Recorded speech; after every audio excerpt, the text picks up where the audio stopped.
NEET और JEE main की जो तैयारी है वो तैयारी एक सिलसिला है। छठा सातवां आने के बाद 6-7 के सिलेबस से उसका प्रिपरेशन स्टार्ट हो जाता है। यहाँ प्रिपरेशन का मतलब ये नहीं है कि बच्चा अलग से नीट के लिए या जेईई मेन के लिए पढ़ रहा है। जो 6-7 के सिलेबस में मैथ्स वो सीख रहा है, जो साइंस वो सीख रहा है, ये बिल्डिंग ब्लॉक है जो आगे चलकर उसे सब्जेक्ट सीखने में मदद करेगी। अब हर जगह हर बच्चों को ये जो फाउंडेशन है वो सही ढंग से नहीं मिल पाती। इस कारण से बच्चा जब +2 में आता है और वो क्वेश्चन बनाने बैठता है, क्वेश्चन बनाने में उसे होती है परेशानी। अब वो बच्चा अगर टीचर के पास जाकर बोलेगा, जैसे मान लीजिए किसी बच्चे को न्यूटन्स लॉज ऑफ मोशन में दिक्कत है, उसने क्वेश्चन बनाया, क्वेश्चन बनाने में उसे परेशानी हुई, वो टीचर के पास गया कि सर क्वेश्चन बनाने में दिक्कत है। टीचर उसे एक बार फिर से थ्योरी बताएंगे, पर वो दिक्कत न्यूटन्स लॉज ऑफ मोशन में नहीं था।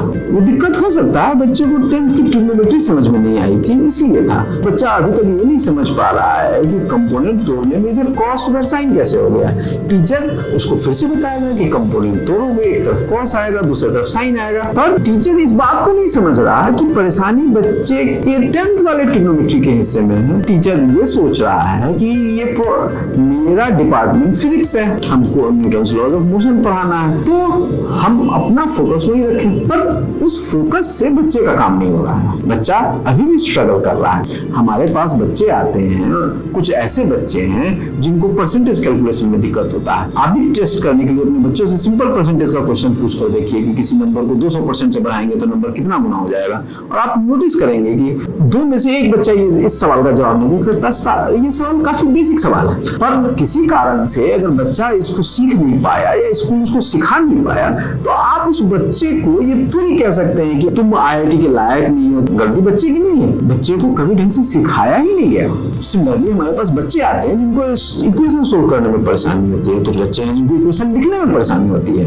अब ऐसे बच्चों को आप +2 का बड़ा थ्योरी लिखा दीजिए, बड़े फॉर्मूलाज बता दीजिए, वो बच्चा अभी भी बेसिक्स में स्ट्रगल कर रहा है। जब तक उसका वो बेसिक क्लियर नहीं होगा, उसके +2 की जर्नी, उसके प्रिपरेशन की जर्नी स्टार्ट ही नहीं होगी।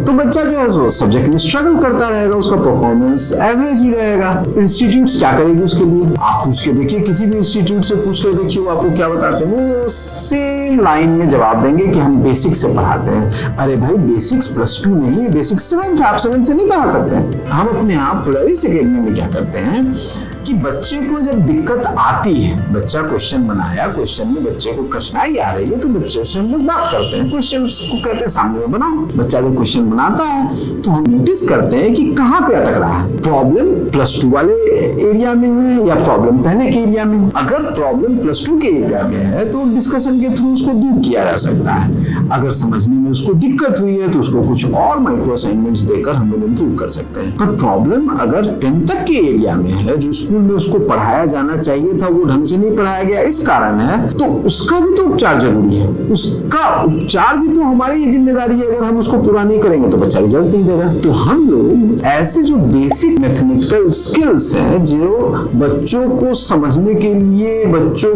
के +2 के आइडियाज को, कॉन्सेप्ट्स को समझने के लिए बहुत जरूरी है, उनका अलग से असाइनमेंट हम लोग उन बच्चों को देते हैं जिनको उसमें दिक्कत है। तो बच्चा मेरे पास आता है, अगर बच्चे को यूनिटी मेथड लगाने में परेशानी हो रही है तो हम उसे यूनिटी मेथड का सेपरेट असाइनमेंट देते हैं। बच्चा अगर परसेंटेज में स्ट्रगल कर रहा है, परसेंट कैलकुलेशन में उसको परेशानी हो रही है, तो उसको एक छोटा सा असाइनमेंट सेपरेटली हम लोग देते हैं जो परसेंटेज के प्रॉब्लम को दूर करता है। सिमिलरली अगर बच्चा न्यूटन्स लॉज ऑफ मोशन बना रहा है और उसको सिंपल सा आइडिया नहीं समझ में आ रहा है कि फोर्स मास इनटू एक्सेलरेशन होता है, इसका करना क्या है, इसको यूज करके इक्वेशन कैसे लिखते हैं, तो हमारा असाइनमेंट माइक्रो असाइनमेंट हम इसे कहते हैं, जिसमें 8-10 क्वेश्चन केवल बच्चों को ये सिखाने के लिए होता है कि ये जो थ्योरी तुम पढ़ रहे हो वो थ्योरी लार्जर प्रॉब्लम को सोल्व करने में जाता कैसे है, उसका एप्लीकेशन कैसे होता है। और इस तरह से हम लोग इंश्योर करते हैं कि बच्चा सारे चैप्टर को सीख रहा हो। ये पर्सनलाइज केयर, ये पर्सनलाइज अटेंशन देश के